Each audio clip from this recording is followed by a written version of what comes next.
आज सेवा भारती में आकर के ऐसा महसूस हुआ जो बहुत बड़े थे कि इस बार मैं आ गया हूँ, तो बाकी से पहली बार आने का मौका मिला। बाकी यहाँ मुझे बहुत पहले आ जाना चाहिए था। मंच पर विराजमान जिनका बहुत सानिध्य मुझे मिला है, और आज श्रीमान फलेश्वर साहब जिन्होंने हर पूर्णिमा में यात्रा करके मतलब जीते जी मोक्ष प्राप्त कर लिया है, सर मैं आपको प्रणाम करता हूँ। हमारे पास में वान प्रस्ती जी, इनको प्रणाम करता हूँ। मेरे वकील साथी भानु जी भटनागर साहब का मैं प्रणाम करता हूँ, और मेरे परम मित्र अरुण जी चौबीसा साहब का प्रणाम। सेवा भारती में आपके जो सेवा बस्ती से कन्याओं को ला करके, बच्चों को ला करके, क्या मालूम कितनी पीढ़ियों को सुधार दिया। इनको गले लगाने वाला कोई नहीं है, लेकिन आपने जो ला करके इनको अपने साथ जोड़ करके, और वास्तव में हमारा सनातन धर्म मजबूत होगा, हिंदू धर्म मजबूत होगा, तो निश्चित रूप से जो धर्मांतरण का कैंसर है, इस कैंसर का इलाज हम कर पाएंगे। और ये जो बच्चे हैं, साल में ये दिन जो आ रहा है, मैं आपसे रिक्वेस्ट करता हूँ सर, इनकी छुट्टियों में भी आप अधिक से अधिक कोई भी कार्य करें। मेरे लायक कोई भी सहयोग हो तो आप अवश्य बताएं, क्योंकि जो आप कर रहे हैं बूढ़ों में भविष्य की कोई भी नहीं कर सकता है सर। चुनाव की राजनीति में हर आदमी अपने वोट लेने के लिए फोटो भी खिंचवा लेगा, गले भी लगा लेगा। जो निस्वार्थ सेवा आप कर रहे हैं, वास्तव में उसके लिए मेरे पास कोई शब्द नहीं है। ये जो पधारे हुए जितने भी सज्जन व्यक्ति हैं, सच्चा पुण्य वही, जरूरतमंद को अगर आप देंगे तो वही पुण्य है। अब जिनके माँ बाप 5-5 लाख रुपए कमाए हैं, उनकी बच्चियों को बुलाओ कन्या पूजन, तो वो क्या कन्या पूजन होगा? कन्या पूजन तो ये है, कहते हैं नारायण के रूप में आ जाएगा, या बसे हुए हर बच्चों के भविष्य में जब हम रहेंगे नहीं और ये बच्चे बोलेंगे कि हमें सेवा भारती में बुलाया, इतना सम्मान दिया। और मेरे ख्याल से किसी को सम्मान देना एक सबसे बड़ा पुण्य का कार्य है। मैं सेवा भारती परिवार का बहुत ऋणी हूँ कि आपने मुझे बुलाया, सेवा का मौका दिया, और मैं भगवान से प्रार्थना करता हूँ कि जो भी लक्ष्य आपने ले रखा है वो लक्ष्य पूरा होने। और इन बच्चों के लिए आप जितने भी बच्चे हैं, आप सेवा भारती के नंबर लेकर के आपकी कभी भी कोई पर्सनल प्रॉब्लम हो, आप यहाँ पर फोन करें, आपकी प्रॉब्लम जरूर सॉल्व होगी, क्योंकि आप अपना परिवार बढ़ रहा है और बढ़ता ही रहेगा। और आने वाली नवरात्रि के लिए मैं सभी सेवा भारती परिवार को शुभकामनाएं देता हूँ कि ये जो कार्यक्रम होगा इतना भव्य रूप में होगा, क्योंकि इतनी कन्याओं को और इतने बच्चों को लाना, आप कितने टाइम से प्लानिंग बनाते होंगे, और जो सेवा बस्ती नाम दिया उससे आपकी भावना प्रकट होती है। मैं आप सभी को बहुत साधुवाद देता हूँ, और इतने अच्छे समय का मैं इंतजार कर रहे हैं, इसलिए ज्यादा बोलना उचित नहीं समझता हूँ। मैं यही कहता हूँ, चंदन है इस देश की माटी, बच्चा बच्चा राम है, हर बाला देवी की प्रतिमा। जो भी बच्चे हैं वो सब देवी है और बच्चे राम है। इसी की भावना को ध्यान रखते हैं सेवा भारती को मैं प्रणाम करता हूँ।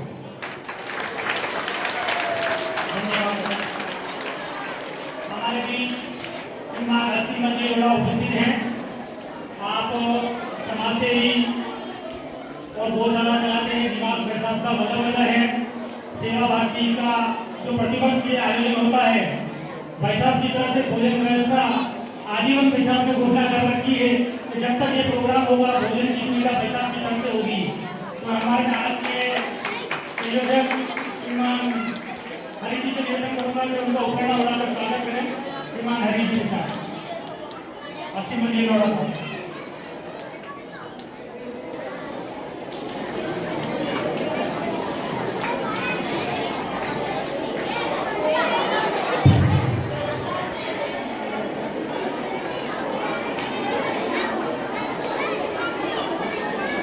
आज के मुख्य वक्ता श्रीमान भवानी शंकर जी से निवेदन है कि हमें अपना पाठे प्रदान करें।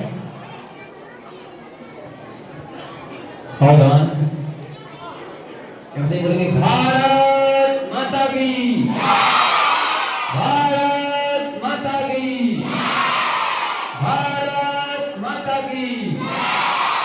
आप सभी शांति से सुनेंगे। आज के इस कार्यक्रम में पधारे हुए सभी अतिथियों से सेवा भारती की ओर से हार्दिक शुभकामनाएं, और बस्तियों से जो भी मेहमान पधारे हैं, विशेष से उनको हृदय से आज अभिनंदन स्वागत। जब भी सेवा भारती आपको आमंत्रित करे, जहाँ कहीं बुलाए, इसी प्रकार बस्तियों से आते हैं, ऐसा मेरा सभी से आग्रह है। तो सेवा भारती अभी भाई साहब ने बताया था, हमारे सेवा भारती समिति के संरक्षक श्रीमान भाई साहब ने कहा कि सेवा भारती की स्थापना 1989 में हुई। 1989 के आज तक सेवा भारती कितना कार्य कैसे बताएंगे आपके बारे में।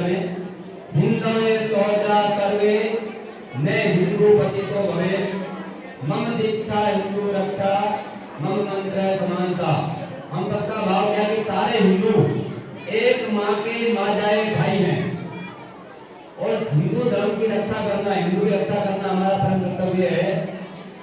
हमने दीक्षा है, हमारी दीक्षा क्या है? हिंदू की रक्षा करना। तो जो भी हमारे भाई गरीब है, बच्चों में बैठे हैं, उन सबका ध्यान करना, तो अपने पैरों पे खड़े हो, स्टैंड हो, ऐसा काम सेवा भारती का है।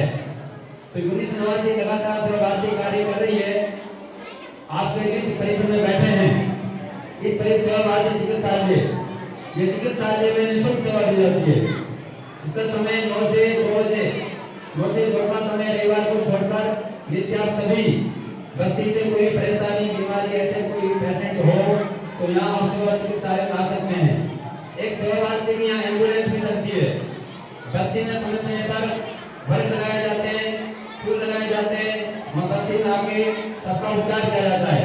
ऐसा कार्य सेवा भारती की तरफ से किया जा रहा है। उसके अलावा मुफ्त अभी कोई जैसे कोरोना काल आया था, उस समय कई सारी परेशानियां थी, दास नहीं हो सकते थे। उस समय जैसे अपने ये मुफ्त है, ऐसे कार्य के लिए उस समय ये सुविधा उपलब्ध कराई थी। अब कहीं किसी को लगे कि मुफ्त की आवश्यकता है, अब सेवा भारती में फोन कर सकते हैं, मुफ्त आपके यहाँ सेवा के लिए हाजिर होगा। उसी प्रकार से अपना बस्तियों में भी ऐसा कार्य चलता है, जैसे मेहंदी के मतलब पैसा बताया था, सिलाई के अपने 4 आयाम में सेवा भारती के शिक्षा, संस्कार, शिक्षा के साथ संस्कार जुड़ा हुआ है, स्वावलंबन, स्वास्थ्य, सामाजिक समरसता, समाज को समरस बनाए, एक जाजम, एक दरी और एक कुआ, एक मंदिर, एक संस्थान, ऐसा उद्देश्य लेकर के सेवा भारती राष्ट्रीय स्वयं संघ कार्य कर रहा है। लेकिन अभी के समाज में देखने को क्या मिलता है? संस्थान हमारे बटे हुए हैं, जाजम भी हमारी बटी हुई है, मंदिर एक नहीं है। अभी कई मंदिरों में जाने में ऐसा लगता है कि हम मंदिर में जा नहीं सकते, जबकि ये सब जो विचारधारा दूर करनी है। हमने देखा होगा अयम निजे परोवेति गणना कबू चेत साम उदार तरीका नाम को वसुदेव कुटुंबकम, ये तेरा है, वो मेरा है, ये उसका है, ये इसका है। ऐसे भाव को छोटे व्यक्ति, छोटे मन के व्यक्ति रखते हैं, जिनका चित्त उदार है, जिनका हृदय उदार है, वो पूरी पृथ्वी को ही अपना परिवार मानते हैं। ऐसा भाव लेकर के सेवा भारती कार्य कर रही है। अपने मनुस्मृति की बात आपने सुनी होगी। मनुस्मृति में भी 4 वर्ण बताए, ब्राह्मण, क्षत्रिय, वैश्य, शूद्र। वे कई ये मानते हैं ये जातियां हैं, ये जाति नहीं है। मैंने मनुस्मृति अध्ययन किया है, इस बारे में आपको बताऊंगा। ब्राह्मण कौन है और क्षत्रिय कौन है, वैश्य कौन है, शूद्र कौन है। उस समय क्या व्यवस्था थी? गुरुकुल में अध्ययन होता था। जो बालक गुरुकुल में अध्ययन करने जा रहे हैं, उन्हें अच्छी शिक्षा ग्रहण करके आचार्य बन गए, जो आचार्य काम कर रहे हैं। उस समय समाज था ही नहीं, वो ब्राह्मण जो शिक्षा ग्रहण कर ली, जिन्होंने शिक्षा जो स्कूल गए हैं, शिक्षा में थोड़े बुद्धिमान ज्यादा कर दिया। जैसे आज भी होता है प्रथम grade, second grade, third grade, ऐसे आज भी व्यवस्था है।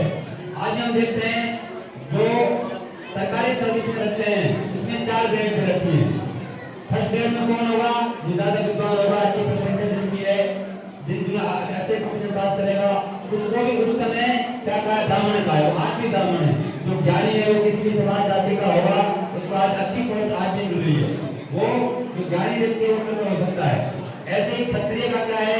जो समाज की रक्षा करने वाला, जैसे आज हमारे सैनिक है, सेना है, वो सब क्षत्रिय है, क्षत्रिय कार्य कर रही है। तो सेना में कोई भी व्यक्ति शामिल हो सकता है, उसमें कोई जाति नहीं देखी जाती, कई जाति में शामिल नहीं हो सकता। वही उस समय व्यवस्था थी। जो थोड़े जिनके नंबर कम आए थे, वो ग्रुप तय करता था कि ये ब्राह्मण का कार्य करेगा, ये क्षत्रिय का कार्य करेगा। आश्रम में संपूर्ण शिक्षा ग्रहण होती थी, वेद पाठ होता था, शस्त्र विद्या होती थी, मल्ल होता था, उसी अनुसार ये पाठ बांटे गए थे।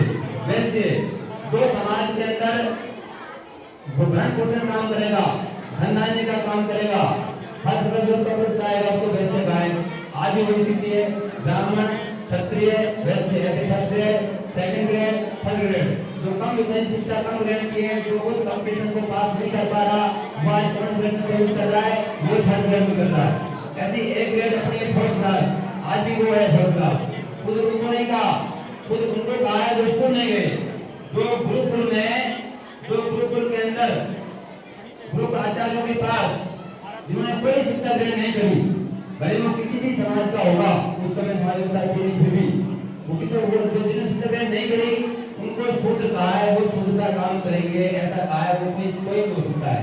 आज भी जो बालक विद्यालय नहीं जा रहे, शिक्षा ग्रहण नहीं कर रहे, आज उनको ऐसा कार्य करना पड़ता है, छोटा कार्य करना पड़ता है, बहुत क्लास की नौकरी करनी पड़ती है। तो वो व्यवस्था आज भी है, उस समय भी थी, क्योंकि हमने क्या मान लिया, उसको जाति वर्ण व्यवस्था मान लिया। वो जाति वर्ण व्यवस्था नहीं है। एक बार क्या है, देखो डॉक्टर अम्बेडकर जी और मनुस्मृति दोनों ने वातावरण से किताब छपी है। डॉक्टर साहब बाबा साहब ने जी माना है मनुस्मृति की व्यवस्था बहुत अच्छी व्यवस्था थी, वो खराब व्यवस्था नहीं है। केवल क्या भ्रांति में उत्पन्न हो जाती है कि ब्राह्मण होना ऐसा क्या होना, ऐसा क्या होना, ऐसा नहीं है। देखो अम्बेडकर जो है, अम्बेडकर जी ने नाम दिया है वो भी ब्राह्मण ही थे। अम्बेडकर जी की जो दूसरी पत्नी थी वो भी ब्राह्मण समाज से थी। ऐसा भेद में था। मैं आज हमने देखा हुआ रामायण काल में, रामायण के काल के अंदर सीता जी कहाँ रही थी? वाल्मीकि जी के आश्रम में रही थी। वाल्मीकि जी के आश्रम में वाल्मीकि क्या था भाई, उनको अज्ञातवास दिया था। वो भी सत्यनारायण थी, सत्यनारायण थी, फिर भी वहाँ वाल्मीकि जी कोई भेदभाव के साथ नहीं हुआ। नवकुश कहाँ पर हुए? वाल्मीकि जी के आश्रम में हुए, हमें समझौता नहीं था। ऐसे ही भगवान श्री राम ने जो वेद खाए थे वो किससे खाए थे? भील जाति की माता जी थी, भील नाम से उनका वेद खाए थे, तो सबरी के वहां जाके वेद खाए थे। तो ऐसे तो फर्क कभी नहीं था, पहले भी नहीं था, आज भी नहीं है। तो ऐसा अभी ये जो शासक व्यवस्था के बाद में जो हमारे यहाँ पर अंग्रेज आए, उनसे पहले मुगल आए, उनके काल से व्यवस्था शुरू हुई थी। उन्होंने क्या किया भाई, जब यह मुगल काल था, औरंगजेब नाम का शासक था, वो क्या करता था, एक हाथ में तलवार था, एक हाथ में कुरान थी।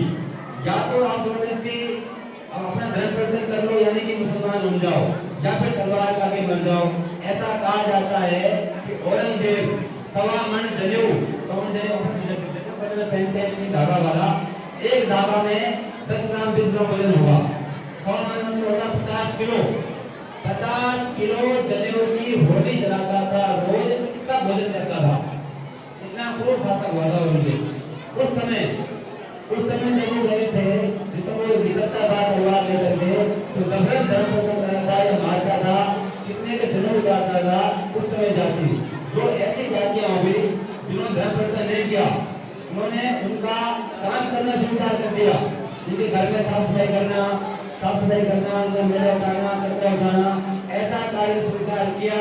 और वो जो लोग हैं उनको हम उनको निम्न स्तर की जातियां माना गया है, वो नहीं है। वो पहले क्षत्रिय थे, वो सारे उनके भी क्षत्रिय थे, उनके भी राजा थे, महाराजा थे,